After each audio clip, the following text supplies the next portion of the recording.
اللہ رب العالمین والصلاة والسلام علی سید الانبیاء والمرسلین اما بعد فاعوذ باللہ من الشیطان الرجیم بسم اللہ الرحمن الرحیم۔ ناظرین محترم السلام علیکم ورحمۃ اللہ وبرکاتہ۔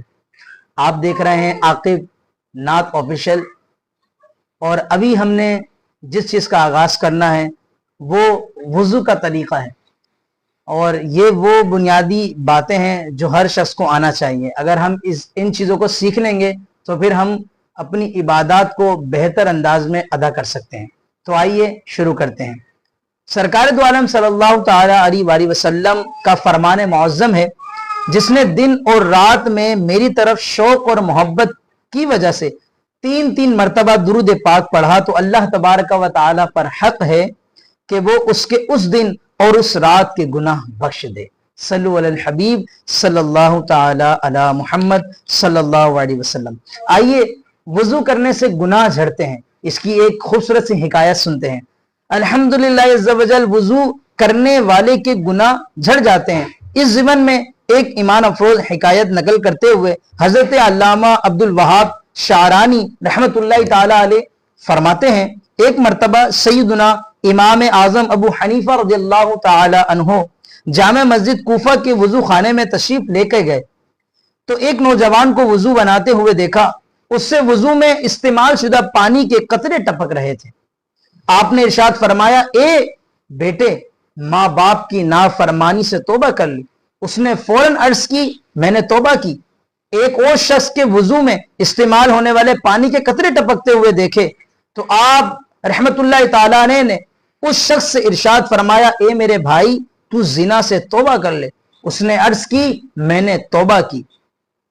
شراب نوشی ایک اور شخص کو دیکھا اور اس کے وضو کے قطرات ٹپکتے دیکھے تو اسے فرمایا، شراب نوشی اور گانے باجے سننے سے توبہ کر لے۔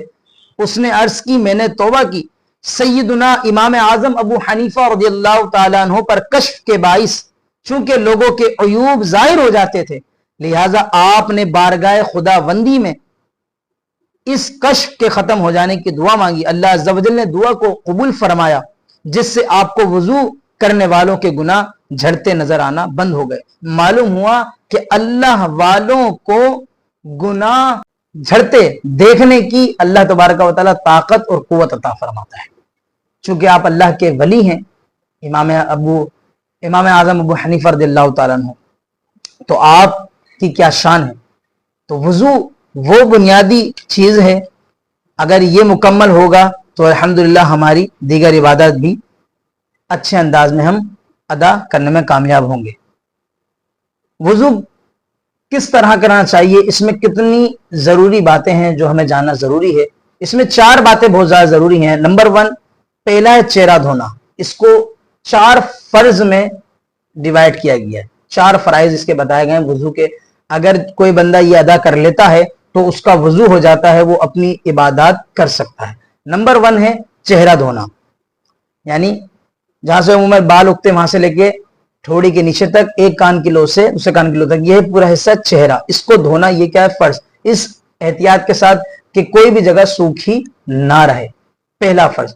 دوسرا ہے دونوں ہاتھ کونیوں سمیت دھونا، یعنی یہ جو ہمارا ہاتھ ہے یہ کونی سمیت دھونا، یہ دوسرا فرض ہے، دونوں ہاتھوں کو دھونا، اور اس احتیاط کے ساتھ کہ کوئی بھی حصہ دھلنے سے رہ نہ جائے۔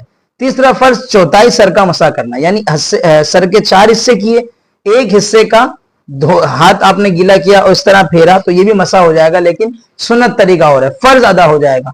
اور چوتھا فرض ہے دونوں پیر ٹخنوں سمیت دھونا، جو ہمارے ٹخنے ہوتے ہیں تو اس تک پیروں کو، اس سمیت پیر کو اچھی طرح دھونا، اور اس احتیاط کے ساتھ دھونا کہ آپ کا کوئی بھی حصہ سوکھا نہ رہ جائے، دھلنے سے نہ رہ جائے۔ تو یہ ہم نے آج 4 فرائض سیکھے ہیں۔ انشاءاللہ کل مزید انشاءاللہ ہم ویڈیو کے اندر، ویڈیو کے ذریعے سے سیکھیں گے کہ کس طرح اس کی احتیاطیں ہیں، سنت طریقہ ہے اور دیگر معاملات۔ تو انشاءاللہ اگلے پارٹ میں آپ کو یہ سننے کو ملے گا۔